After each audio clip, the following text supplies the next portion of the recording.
In the case of nuclear or radiological fallout, people living around potential targets such as military bases and chemical plants may be advised to evacuate.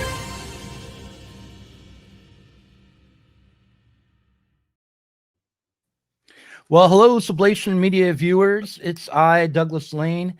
I am the author of a short story called The Sea Monkey Conspiracy, which was about a man, or actually a young man, a college student, who got caught up in an MK Ultra-like program at university and had to struggle with maintaining his own mind and not getting brainwashed.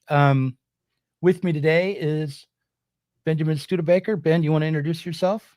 Yes, it's me, Benjamin Studebaker, author of 2 books, The Chronic Crisis of American Democracy, The Way Is Shut, and Legitimacy in Liberal Democracies. All right. So today we're going to be talking about what everyone's talking about, which is still, for this news cycle, the assassination of Charlie Kirk.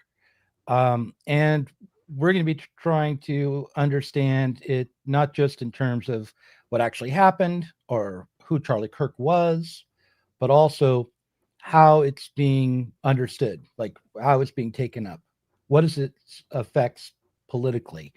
And I want to start by noting that there is one major debate going on, or there was as of yesterday, and I'm not sure if today, if it's been settled or not.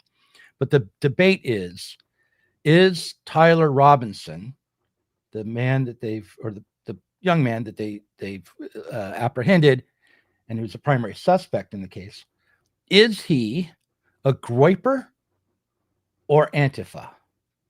And that is the frame, that is the debate, that is the question. It started before anyone was apprehended, before anyone, it was known who had pulled the trigger, or who they thought had pulled the trigger. And it continued after they apprehended this young man.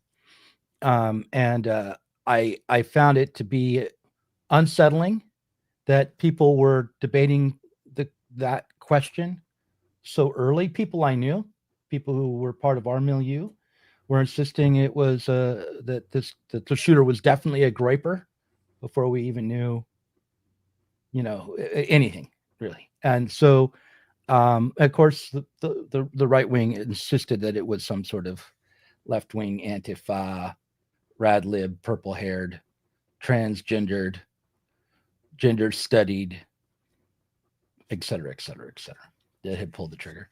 What do you make of that, Ben? That was how it was processed originally.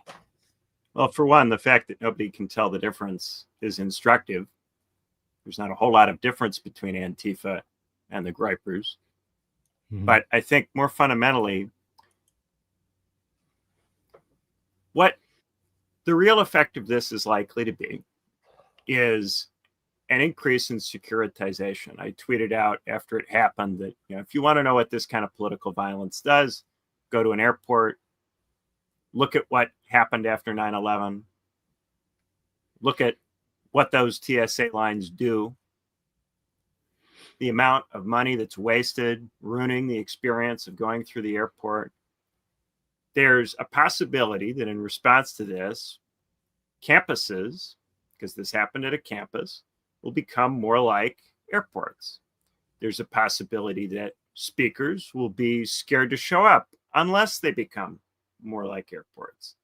There's a possibility of a round of reprisals in which students, workers, people who say things on social media that are considered inappropriate about this event will be fired or disciplined or canceled or otherwise ill-treated.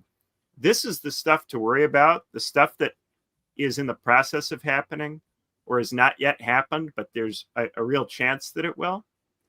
Mm-hmm. This is the real damage that can be done by this event. And the more it's talked about, and I recognize it's what everyone's talking about, we're not going to make any difference by talking about it.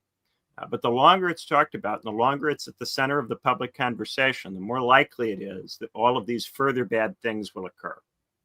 And that would really turn this into a a quite serious tragedy beyond the ordinary kind of shootings and murders that occur in this country with some regularity. Well, I don't entirely disagree at all, but I do think there's another dimension beyond just the kinds of policies around security that we have to encounter in our everyday life now, especially in airports, and also at for a time at public events of all kinds, like concerts and things like that. There was an increase in security. I don't go out as much as I did, so I'm not sure how bad it is now.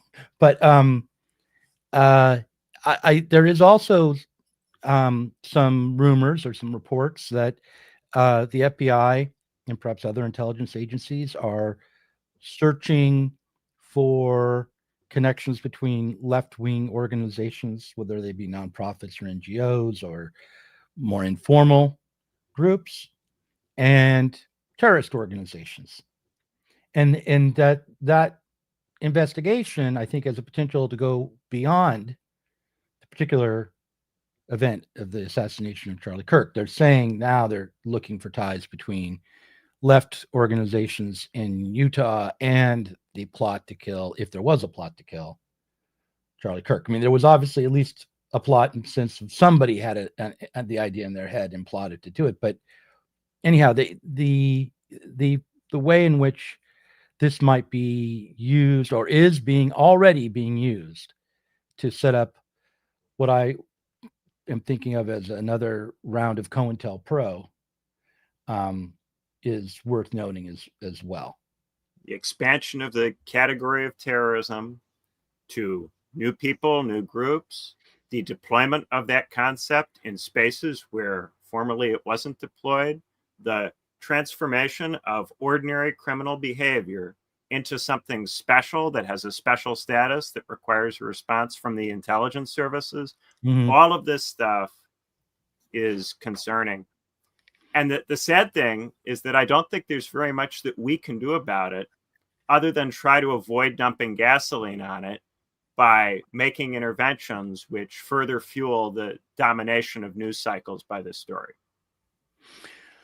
Well, let's talk about that for a moment. Do you feel that any conversation, even a conversation like this one, where we're pointing out the ways in which this will be exploited by the intelligence community, the various apparatuses within the administrative state like governments, city governments, in order to increase security and forms of control over society, you think even that is the kind of thing that will keep the story in the center of our consciousness? And why is it that people merely thinking about it and talking about it, how does that justify or accelerate these kinds of moves? Well, so it's still the case that anytime I get on Twitter, if you look at the trending, even though this happened many days ago now, this is still the number one trending story. Mm-hmm. And it's not that there's some new development necessarily that's making it trend. It's the original story still trending because of how heavily it's trending. So anytime anybody gets on the internet, this is what they are immediately confronted with. This is the immediate point of entry. Loads of other things have happened. It was a fairly busy period. You had, earlier today, negotiations between the United States and China about TikTok, some kind of provisional framework for an agreement, perhaps, about that. You have the events that are taking place in Nepal with the Zoomer protesters toppling the government and installing a Supreme Court justice as interim leader. You have the drone strikes in Doha on the Hamas leadership. You've got the shooting Russian stuff out of the sky in Poland, and Poland expressing concern about Russian stuff in its airspace and territory. There's actually quite a bit that's been going on. None of this will get talked about or looked at, of course. And raising it just gets you accused of whataboutism or not taking the event that is obviously serious sufficiently seriously. Anything that you do that isn't having an alarmist attitude about this is off tone, and therefore itself suggests some need to correct you and get you to talk about this in the appropriate way, which is to treat it as an object of great alarm and fear. So it's very difficult. Even something like what we're doing, from many points of view, would be to not treat this as a sufficiently alarming or tragic thing. We are not expressing fear or overt emotional sadness. We're just having a conversation about it as a social event, treating it like other social events. In doing that, we're not adopting the attitude that we're supposed to have, and that itself can be a justification for claiming, see, there needs to be even more emphasis on this in the eyes of people. Yes, and that attitude, by the way, has two valences. It can be either, oh, I'm extremely upset and sad about the death of Charlie Kirk, or it can be Charlie Kirk deserved it or something like that, right? And those are the two ways that that people are talking about it, really, I think. That might be a little extreme on the anti-Kirk side, but I think it's fair enough. But the thing that strikes me is what I'd like to be able to do as a grandiose Marxist is to take all the things that you talked about and see if I can understand some through line between them all. Like, how does the death of Charlie Kirk connect to Israel's drone attack on Qatar? Well, how does the assassination of Charlie Kirk reinforce or have an effect on the continuing conflict between Russia and NATO? These things are connected, really, you know? Well, one of the things we've been seeing is that people in allied states think that Donald Trump specifically cares about Charlie Kirk in such a way that they can react to his assassination in ways that will potentially get them favorable treatment from the United States or be positively noticed by the United States. And then others in allied states who want to project resistance to Trump are deliberately refusing to participate in these things. So we're seeing protests and rallies in allied capitals like Seoul or London, which are evoking Charlie Kirk in an attempt to get positive attention from Trump and from Trump supporters in the United States, which I think is indicative of the super egoic strategy that the Trump administration has had recently in deploying tariffs for things that seem to have nothing to do with trade policy. The Trump administration has been creating a climate in which people in other parts of the world are thinking about the United States and wondering, what will the United States do or say about what I'm doing, even if it seems like their activity has nothing to do with the United States and shouldn't be a concern of the United States. They've discovered that the Trump administration will sometimes punish allies for doing things that seem to be unimportant to them when they make the decision to do them. So now we're seeing a deployment of this that I think echoes to some degree the way allied states took up Black Lives Matter in 2020, where they were kind of hoping that Black Lives Matter would be a way of getting rid of Trump and bringing back a Biden administration that they hoped, wrongfully, would U-turn on destroying the WTO appellate body and return to the multilateral system. And of course, that didn't happen. But there was a kind of prayer that the allies were engaged in of taking up BLM and trying to amplify it for the purposes of trying to get rid of Trump. And I think throughout the Biden administration, there was a domination of American cultural politics in allied capitals, as allied capitals tried to, through their own contribution to the internet and to what is on the algorithms in the English language, affect the discussion in the United States. Well, I mean, I think this is one way to think about this is not just about garnering favor in terms of trade policy, but also, but also creating alliances, maybe on multiple fronts, right? There are a bunch of Koreans recently who were found to be in the country potentially illegally or up potentially for deportation. And then shortly after that, there is a huge rally in Seoul with Charlie Kirk theme and English language signs in Seoul, a capital city in which a very small percentage of the local population can read English. This is very bizarre behavior that we're seeing from allies. They have developed a serious psychological issue with Trump and with the United States as a consequence of brutal policy, which is intended to make them think in an obsessive way about American opinion. Right. And so, yeah, I mean, it's rational. It may be unseemly. It may be somewhat humiliating, but sad. And sad. But it is it's rational. It's politics, right?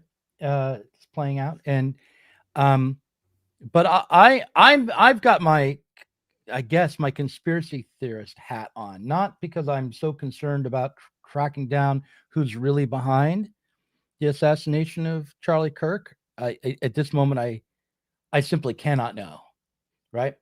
We have a suspect in custody, but that's all we've got. There's been no trial. There's been no real process of discovery. We can't even settle on a motive for this. Allegedly, his father turned him in. So I'm sure the trial will turn very heavily on whether his father. There are two reports on that front. There on his father turned him in, and probably it's they tracked conversations through social media or Discord between the suspect and his roommate, who's alleged to be transitioning and is given and to be his girlfriend, basically. And but nonetheless, those are the two stories, and depending on which echo chamber you're in, you're going to hear one more than the other, I think. Like if you are wanting to believe that he was a Republican, you're going to hear a lot about his Republican family. And if you're wanting to believe he was some sort of leftist or is some sort of leftist, then you're going to hear a lot about his roommate. Well, it was the president himself who said that somebody very close to him turned him in. If you look at the timeline, the story about the father is what came out initially. And then there was an attempt to try to assign a politics to him so that people could make sense of it, because they don't want to accept that there's just some level of this kind of violence in the United States, and that in this particular case, it happened to be that Charlie Kirk was the victim of it.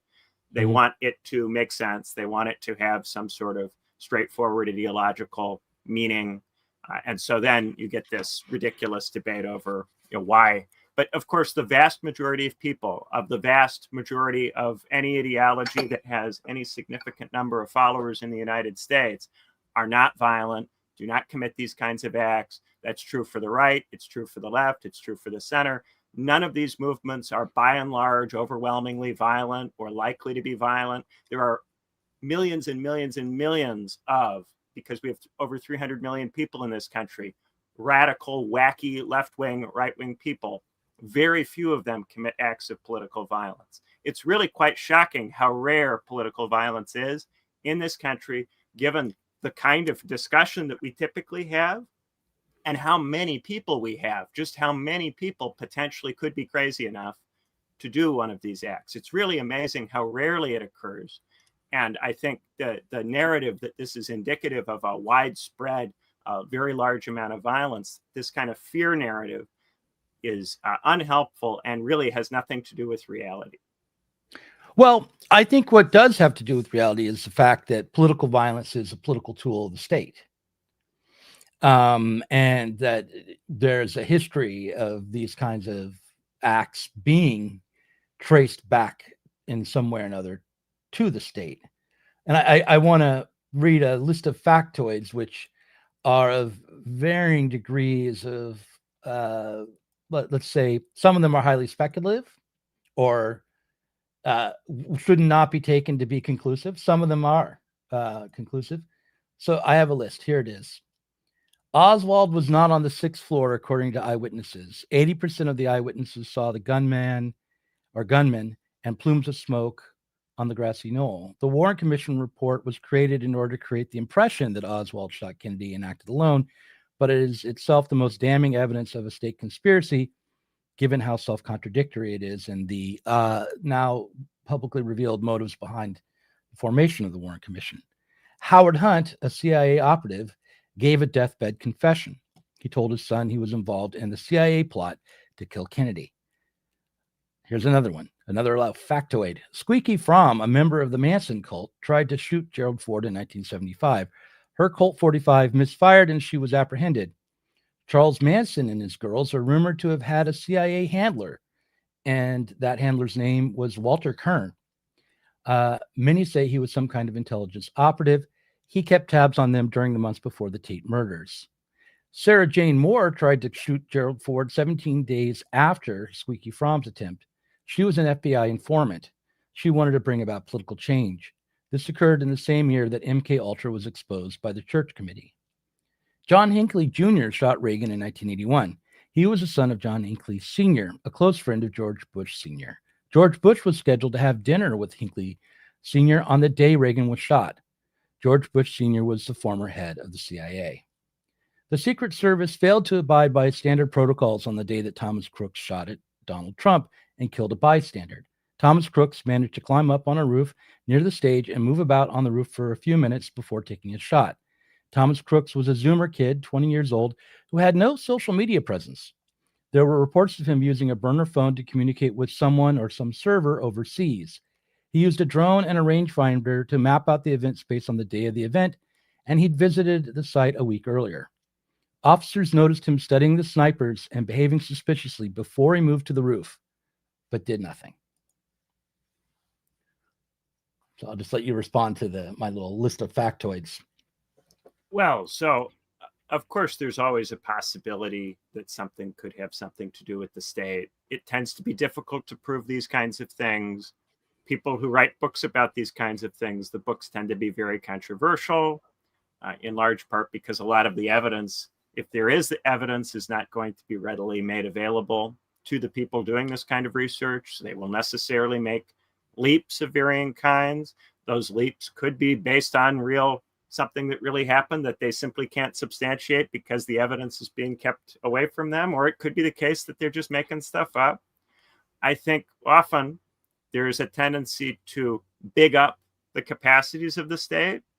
And one of the ways that this is done is that you try to find somebody to pin an event on very quickly after the event, even though you might not have adequate evidence to really support doing that, to create a perception that you have everything under control all the time. And not only pinning a crime on a particular person to show that you are able to get criminals, but also to disseminate narratives that suggest that you have so much power over the society that any violent act that occurs can somehow be traced back to you. These are ways of inflating the capacities of the state so as to intimidate. And so I am careful about taking any of that too seriously. Of course, it's possible. And of course, there are instances at this point, there's enough Cold War documentation that's out there that it's plausible that any given thing that happens could be connected in some way, shape, or form to an intelligence operation. But very rarely can that be conclusively proven. And oftentimes belief in that can result in a feeling of impotence and in a sense that the state is a kind of Althuserian totality that you can't possibly escape. Well, I don't know if you need to go to Althusser to believe that certainly in the post-war era that the state mediates society profoundly, on a deep level. I mean, there are other theorists that don't take this Lacanian ideological approach to understanding state power that Althusser did. And I would point out that when it comes to, let's say, I'll give the example because I've been, obsessing about it, and people know this. When it comes to the JFK assassination, the evidence actually is readily available and has been readily available since 1967. It's not actually difficult to come to the conclusion that there was a CIA plot. Because, I mean, in terms of, I think you have enough evidence that it would stand up in a court of law. It has stood up in a court of law in a civil suit that involved Howard Hunt. So the evidence is there. The question is, how is it that when the majority, fluctuating between 60 to 70% of the population, believes that there was a government plot to kill Kennedy, that doesn't become acceptable opinion, that isn't conclusive. And then you have to say, well, what makes something conclusive? How is knowledge produced under these conditions? And it has to do, again, with state power. State power is what ultimately can justify what we consider to be acceptable belief and true, in the sense that, it can be stated in the pages of the New York Times or the Washington Post or Jacobin magazine even. Part of what makes our situation difficult is that there's a lot of disagreement about epistemology at this point. So there's a lot of disagreement about what counts as evidence, how good evidence something is, whether you should or shouldn't trust things like legal processes or reports that come out allegedly from the intelligence services that are sometimes alleged to be forgeries by other people from other parts of the intelligence services or from other generations. It's very difficult to really adjudicate a lot of this stuff. So my tendency is to suspend judgment and say, well, of course, you can't be sure about most of this, but how should we be operating? I think we should be operating from a position of limiting fear. I think fear causes people to be reactive and to make a lot of mistakes in how they respond to these kinds of events. And so any kind of response which generates a lot of unproductive fear, whether that's fear of the right or the left or the state or any particular actor, I would be cautious about going in that direction. I don't want to feed anybody's fears that they might have in association to this. Well, okay. I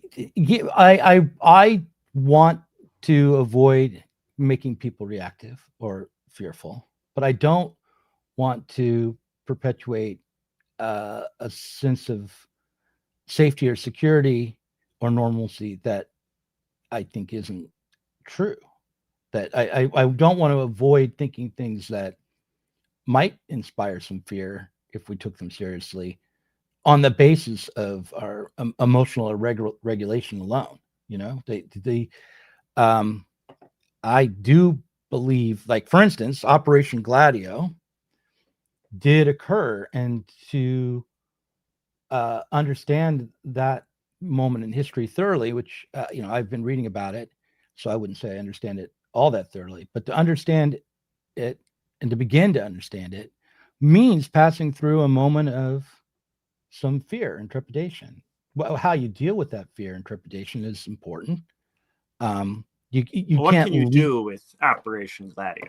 Operation Gladio, for one, it's disputed. So you have some people who say that Operation Gladio was stay-behind armies that were to be activated in the event of a Soviet invasion of Europe, and that's all they were.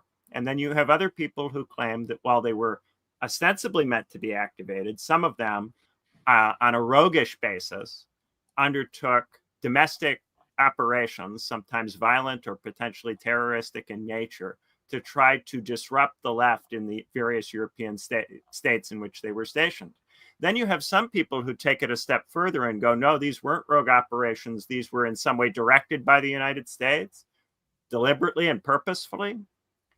And so it's quite difficult to adjudicate that. Now, there's a big book that was written by, the man's name escapes me, that makes a set of claims about this, but that book is heavily disputed by many of the people who would be in position to potentially have knowledge. But the people who are in position to potentially have knowledge, you also can't be sure whether you can trust them. But they claim that some of the documents that book is based on are forgeries or not, they're Soviet disinformation or what have you. And of course, it's entirely possible that some of them could be, or that some of them are and some of them aren't. What do we do with this? What can you do with it, really? Well, I think that we know enough about Operation Gladio, and I'm not going to be able to overcome the disputes because, as I said, I haven't investigated it as thoroughly as I ought to have. or that I want to, but more like that I want to investigate it. But there have been a few events where, for instance, the bombing of the National Bank of Agriculture in Milan's Piazza Fontana that killed 17 people in 1969, which were blamed on left-wing Red Brigade terrorists at the time, but then it was discovered later that the explosives came from the government, from the intelligence community in Italy, and that in fact neo-fascists had been enlisted by Gladio to take part in that terrorist attack. That's been, I think, demonstrated. But the question is, to what degree was that some rogue element within the intelligence community, or was it an official policy of NATO and the state? To what degree was there cooperation between the NATO countries? What was the role of CIA in all of this? Those are details that we can work out, but I that can be at least studied and debated. But the overall fact, it doesn't come out, insofar as this other narrative of it emerged, it took years and years for it to emerge. I think insofar as there's a lesson from something like that, it's to suspend judgment about these questions when an event is a major story in the news happening in real time, that whatever the narrative is about what it is or how it happened or why it happened, that might not be true or might not contain the full picture. That doesn't mean that that it had something to do with the state or the intelligence services, or that we know, who the real culprit is. We have to be okay with not knowing things. We have to be okay with suspending judgment. I would say, sure, we do, but we also have to be okay with knowing things. We can't avoid knowing things that have been established just in the name of avoiding fear or epistemic humility. I mean, again, I'm more comfortable with the subject that I've looked into more deeply, the JFK assassination, but the idea that there was a stay behind, it's been established that there were stay behind forces. Yes, we know there were stay behind forces. We don't have agreement about whether the stay behind forces committed domestic criminal violent acts.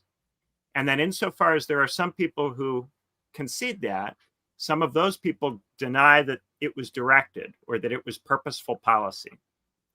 So there's kind of three different positions. There were stay behind armies, but they were not activated, which is the official U.S. narrative. The second position is that there were stay behind armies that sometimes did roguish stuff without the direction of the centralized command. Mm-hmm. And then the third position, that there was direction. Those would be the kind of three different positions. I think at this point, it's an established fact that there were stay behind armies. Nobody disputes that. That's clear. Mm-hmm. But to what degree were they active, and to what degree was their activity directed centrally? Those are the two things that are in dispute. There's a constellation of evidence that we can that have been established. For instance, the infiltration of the Red Brigades by intelligence operatives in that time period, or the cooperation with neo-fascist elements from the intelligence communities around a few of these terrorist attacks. Of course, if you talk to the American intelligence officials who dispute the narrative, even that they were activated, they will tell you that the documents that are used to substantiate these narratives have a Soviet origin and are an attempt to deceive you, that they are fake documents. How are we to adjudicate claims like that? How do you establish, if the Americans are saying all of the documents that seem to be serious government documents that somebody produces are actually fake documents made up by the Soviet Union? Well, I'd like to know what because I know in 1990 the Prime Minister of Italy confessed to the continuation of Operation Gladio through the 80s. Yes. Oh, yes. And that was widely acknowledged, that there was stay behind armies. That is acknowledged. Yeah, but it was still operative. The federal government acknowledges that they were operating that they had stay behind armies that were in operation throughout. There was a meeting as late as 1990 of this. This is that much is acknowledged that they were in operation. Question is, what did they do? Did they do very much of anything? What was their level of involvement in domestic politics in European countries? And to what degree was their involvement planned, directed at the behest of the commanding operation for it? And to what degree was it rogue and ad hoc? Right. Well, I would just say, based on that, my intuition is that it was more operative than those who would claim otherwise want us to believe. And the reason why I would say that is, in my own lifetime, I witnessed the revelation of a torture policy that came out of the Iraq So it becomes War. a question of trust and benefit of the doubt and who do you believe. But you can't firmly adjudicate something like that on the basis of that. That just becomes a question of who do you trust, who do you like, who do you not like. No, I don't think that's true. I'm not basing this on who I like. I'm basing it on what evidence has shown in the past, and then what would align with what that evidence. So, like the fact that the CIA helped to create a torture program around the war on terror and the war in Iraq, and that was revealed, that was exposed in 2007. I mean, it was originally exposed that there was torture going on at Abu Ghraib, and those photos were leaked, and Seymour Hersh reported on that. And then the response from the government was to say those were rogue actors. That was not our policy. And then in 2007, while it wasn't established that the particular forms of torture that we saw in those photos were official policy, what was established is that there was a policy of torture that came from President Bush. And that was reported into the media by a CIA operative. And that operative then was jailed. Sure, but that set of facts, while it might suggest that something like this is possible, it doesn't prove that it occurred. And there are other things that we know happened in European countries. We know, for instance, that the colonels who were orchestrating the coup in Greece to set up the colonels regime reached out to the Americans and asked the Americans how the Americans would feel about them doing this coup. We know that there were discussions between military figures, intelligence figures in European countries and Americans about European domestic politics. We know that that happened, right? But that's separate and distinct from the stay behind armies question and whether the stay behind armies were engaged in rogue terroristic activity. We know, for instance, that many European militaries had American contacts or American spies, things of that nature embedded within them, and that there was information exchange. We know about a lot of different things that happened in a greater level of detail with sources that are more forthcoming and more admitting of involvement. Let me put it to you this way.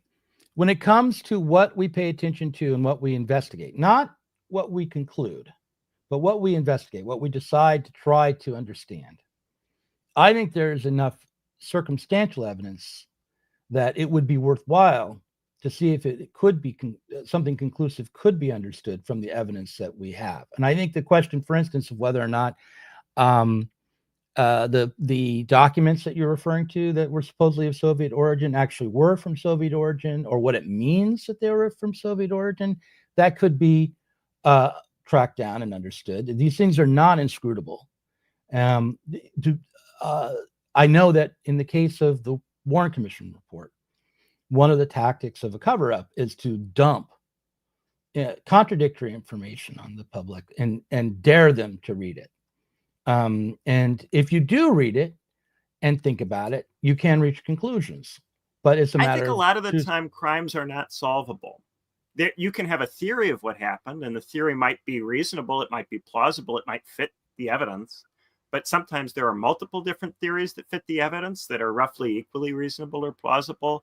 And for this reason, a lot of the time when we convict people for crimes, the reason we're convicting them is to wash our hands of it and feel like we have order and feel like we understand things. It's not because we're really sure.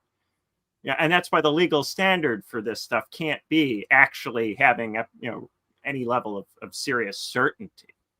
You have. I think that's wrong. I think there is a level of serious certainty in the United States, not absolute certainty, but where there's no the standard for crimes is reasonable doubt. Well, for instance, we know that a lot of the forensic evidence that's used to convict people in the United States is based on methodologies that have bad evidence for them, that have been challenged repeatedly by academics.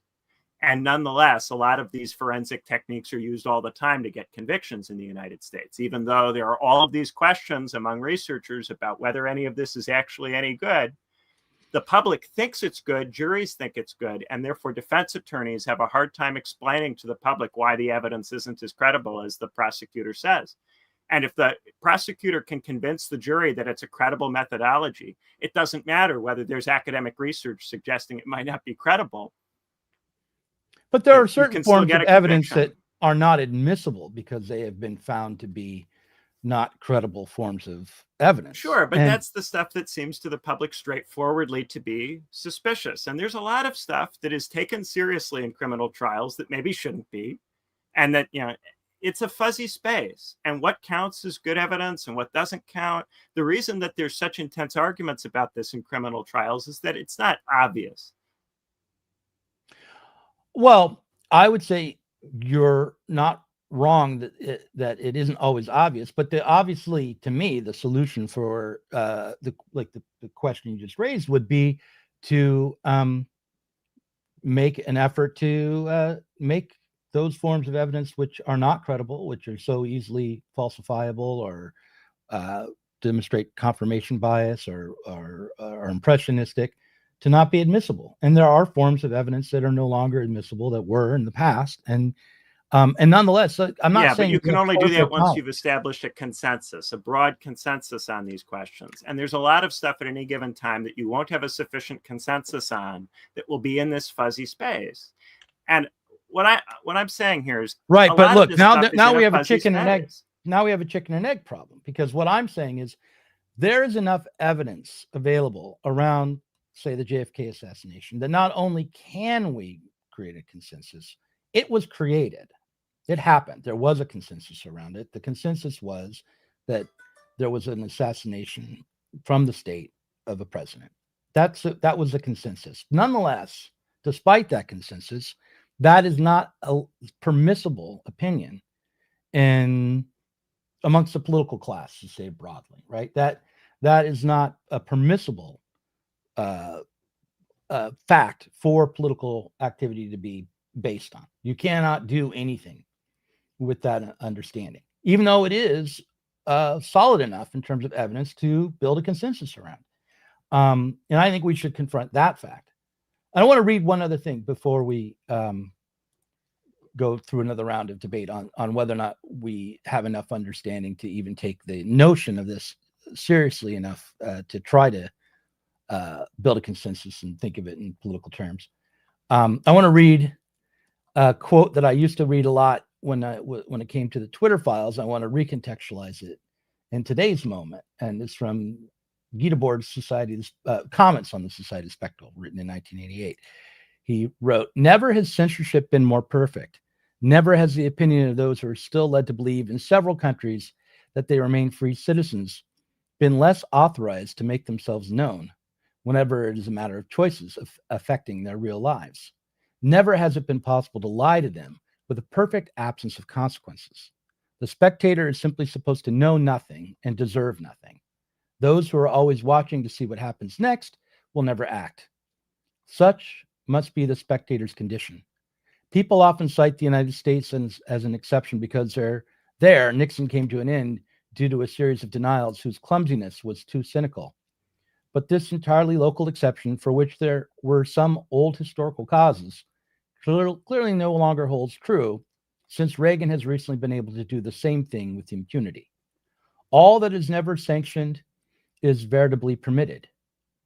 Talk of scandal is thus archaic.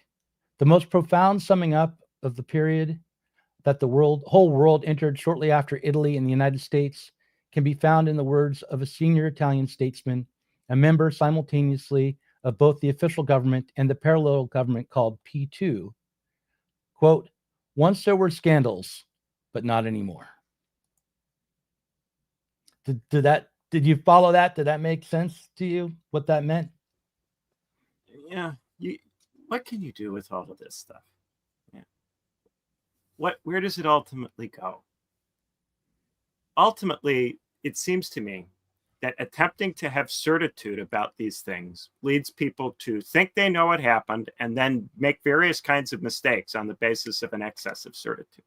Rarely does it allow you to do something useful that you couldn't have done if you had been less sure. Specifically talking about crimes, talking about specific individual events of killing, assassination, murder. What does having a narrative that you're sure about allow you to do politically? Well, Ben, like it or not, the Charlie Kirk murder is being used politically. It is a narrative that it is being contested politically. And but the people who can use it are using it on the basis that they think that they're sure what it means, who did it, and what it says about our society. They're making all these big, strong claims about who did it, why did they do it, what does it mean, what trends does it express, and they're making these ridiculous, over-the-top claims that they don't have sufficient evidence to justify. And it's that kind of certainty that we should be disputing, rather than offering some other account of events that's just as flimsy. We should be challenging the level of certainty and the degree to which people think that they can derive meaning from particular events. Well, listen, I want to make it clear. I am not claiming that there was that Tyler Robinson was a victim of MK Ultra. I'm not claiming that that the most important thing right now is to try to figure out who was behind the assassination of Charlie Kirk. What I'm saying instead is that the state is always in various ways implicated in political violence, that it has a mandate on violence and we should take that seriously, and that it is also able in this moment to determine what is thinkable and what isn't, to frame these political events for us in advance, to suppress evidence of its own crime, even for like 63 years, even when there is sufficient evidence, not because the evidence gives the is state too much credit. A lot of what's going on is driven by the algorithmic discourse, which is not originating from the state in some centrally planned, directed way, although state actors are participatory in it. Certainly Donald Trump has looked to use this event in a particular way, and some of the other members of the administration. But a lot of this is working with the society that exists. A lot of it is ordinary people posting the things that they're posting. For instance, there's a school teacher from my old high school who posted something celebrating the death, and now there's a group of people in the community trying to get this teacher fired or disciplined because of what she said. It doesn't require a centralized intelligence apparatus to make this kind of thing happen. There is a certain logic of fear that is spreading and has spread considerably since this kicked off. Where are those should people try to disrupt insofar as we can? Where are those people making their complaint? To whom are they making the complaint to? They're making it on Facebook. So to no one, then, just publicly. Well, they're hoping to influence opinion, and they would like employers, and they would like in some cases, people running universities to discipline the students or to discipline the employees who have said these things. So it's a pitch at employers and at universities in many cases, because they're not looking for these people to be arrested and hauled off by the state. No, I know. Mm-hmm. But in the case before, in the last 10 years, when the Democrats were doing this very same thing, the way that had purchase was because there were changes in policy on the state level that then compelled corporations to protect themselves from litigation on the basis of following rules that had been set in place from the bureaucracy. A lot of it was not about avoiding lawsuits. A lot of it was ideology of the young people who were going into these corporate structures, who believed in this stuff, who were looking to change human resources rules, who were looking to change norms and ways of talking in corporate settings, in university settings, a lot of it was driven by the university educated people as they moved into workplaces. It's not as if all of this was about avoiding lawsuits. Sure, that was a component. I'm not going to say that wasn't part of it. And the state has played a role in fanning the flames of social antagonisms. But I would just say comes out of society. It's not without the purely change. A state phenomenon. I would say without the change to policy, like Title IX and other changes, right? That there would have been no purchase for these opinions to take hold in. That there are things that you can think en masse together and care about passionately that will have no effect on the institutions of power and will not lead to people being fired. And then there are things that there do take hold through the institutions of power. But Title IX was brought to force decades ago, long before this. No, there were changes. There were changes to Title IX. I'm not talking about just Title IX. I'm talking about the Obama administration's changes, and I think it was Title IX. Well, on what basis did the Obama administration make those changes? Why did it make those changes? The state's activity doesn't come out of a vacuum. True, but I'm not saying that honestly, I don't know the full political reasons for those changes or what institutions of authority and power helped set up those changes and how those institutions coordinated public opinion and public activity or civil society activity in order to ensure those changes were made. Often enough, it comes out of elite educational domains, NGOs. Like it comes out of Harvard. And where do a lot of these institutions get their money from? A lot of it comes from various rich private individuals or groups. There's a lot of different sources of money for this kind of research or for this kind of speech. There's a lot of different ways, think tanks, lots of different kinds of organizations that play roles in disseminating different ways of approaching different social issues. Yeah. And I think what these organizations tend to have in common is a sort of corporate administrative form, but that doesn't make them state actors. I mean, here's the reason why I want to bring forward the possibility that the best way to understand the reason why I want to claim that the best way to understand the Charlie Kirk assassination, and especially in terms of its aftermath, is in terms of what is going to help perpetuate the power of the bureaucratic state as we know it now. The reason I want to make that claim is because, in fact, in terms of the ability to organize political response from society, I think that's the strongest claim you can make. It doesn't set people in opposition to one another. Both the right wing and the left wing don't like being manipulated by these violent state institutions, or at least they claim not to. I mean, one of the difficulties is I experienced over the last 10 years that quite a lot of leftists did want to embrace, the violent institutions within the state to use against their political enemies. Most of the people that we're really looking at here are, of course, they're interested in contesting for state power or in potentially trying to use not just the state, but corporate forms in general. The use of the corporate form to try to discipline other people in society. That's what all of these people are very comfortable with. And if it's not the state, and many of them will say, oh, no, I don't like it if the state does it, they're perfectly happy to have some large corporation do it. They're totally happy for social media companies to push stuff down algorithms or change algorithms to influence what kind of stuff can be disseminated.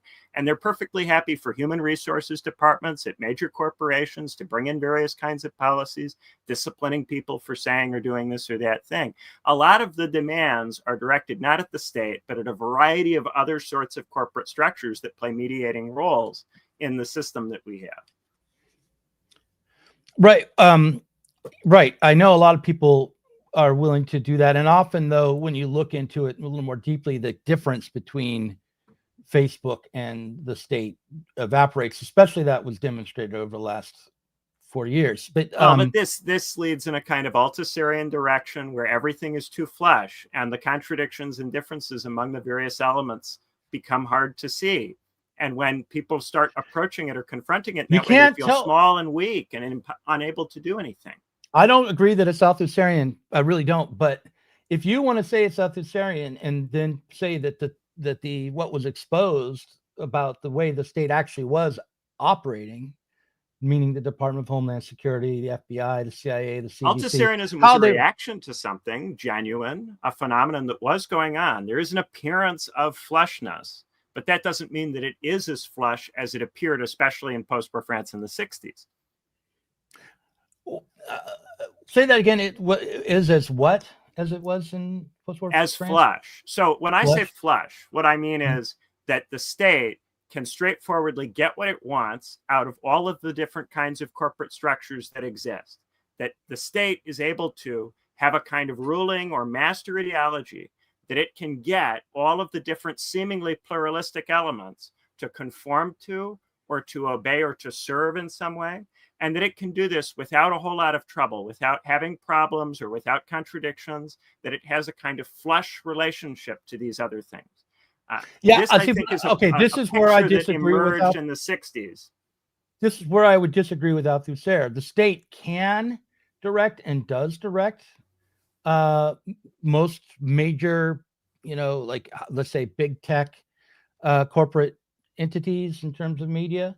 It can and does and has, and we know that. On the other hand, I wouldn't say the state is without its own, perhaps manufactured internal contradictions. Certainly, the state's ability to maintain a narrative and a control over what's perceived to be the truth isn't consistent. And right. That, well, but one of the characteristics of the notion of the spectacle, too much credit. Yeah, one of the characteristics of the notion of the spectacle, according to Guy Debord, is the fact that it is so plastic, that it does not have to be consistent, that it can be self-contradictory, and because it can request of the spectators that they forget that one of the things that the most prominent characteristic of the notion of the spectacle, which is not Althusserian, is that it's ahistorical, meaning it imposes. But even that kind of language, it can request, it thingifying it as a unitary entity that acts straightforwardly. Even that treats it as flush and as unitary and as cohesive and as having a straightforward rational capacity. That it in practice, what are we talking about? We're talking about the state. We're talking about all of the different parts of the state, many of which are in contradiction with each other. And then the relationships all of those parts have to the various kind of parastate or quango organizations that exist between the state and the corporate structures that the state regulates. And then this regulation involves a kind of continuous talking back and forth between corporate structures and state actors, in which each becomes confused about what its role is with respect to the other, and comes to identify in various ways across that seeming division. And the same is true for capital and labor. There's a seeming split, but then there's also an interaction, which sometimes confuses the relationship. There's all sorts of complexity here that if you start treating it as very unitary and flush and as if it operates in a clear way that you can just lay out, I think it becomes intimidating if you treat it like that. It becomes omnipotent. It looks like Sauron's tower in Mordor. The little hobbits, they have to they can't be intimidated by the giant monolith. They have to be able to believe that they can do something about it. So they've got to be able to see some differences there, some variety, different elements that might be at play. Since we're talking, it's a monolith becomes very, very, very intimidating. Since you're raising wizards and magic now through the Lord of the Rings, I'm just going to use a magic word to refute you and say dialectics. And I also want to read a quote, one more quote from the comments on the Society of the Spectacle, because I do think, despite your objections, I still think, and maybe I'll think about it and watch this again later and feel embarrassed, but I still think there's some good reason to be concerned about the way in which our understanding is constrained and pre-produced by the interest of both capital as it's understood as private corporations and the state as a unity, and as even through their contradictory roles. But here's what I want to say. I want to quote these lines from the Comments in Society Spectacle. This perfect democracy fabricates its own inconceivable enemy, terrorism. It wants actually to be judged by its enemies rather than by its results. The history of terrorism is written by the state, and it is thus instructive. The spectating populations must certainly never know everything about terrorism, but they must always know enough to convince them that, compared with terrorism, everything else seems rather acceptable, in any case more rational and democratic. I think those words, even though you may not think they apply in this moment, I think they do apply in this moment, especially because the Trump administration is certainly wanting its base to judge the success of its administration in terms of how much they hate their enemies rather than what the Trump administration is actually doing. And they are raising the specter of left-wing terrorism right now in order to justify their version of democracy. But the way to deal with this is not to throw out some other alternative narrative that you are meant to believe about this event. The way to deal with it is to recognize it as just one of the many horrible, awful murders that occurs in this country every day. And to go, despite all of the horrible, awful murders that occur in this country every day, the murder rate is way, way lower than it was in the 90s and the 80s, in those times that everybody thought were so wonderful and so great. Even with all the mass shootings, the murder rate is way, way lower than it was 30 or 40 years ago. And thank God for that. And now let's talk about stuff that really makes a difference to the future and can give us some possibility of understanding this thing in such a way that we could at least dream of effectively intervening in it. I just think, look, I understand that narratives are narratives and they can't be taken to be absolute reality or just straightforwardly true. But I do think narratives help direct our attention and energy.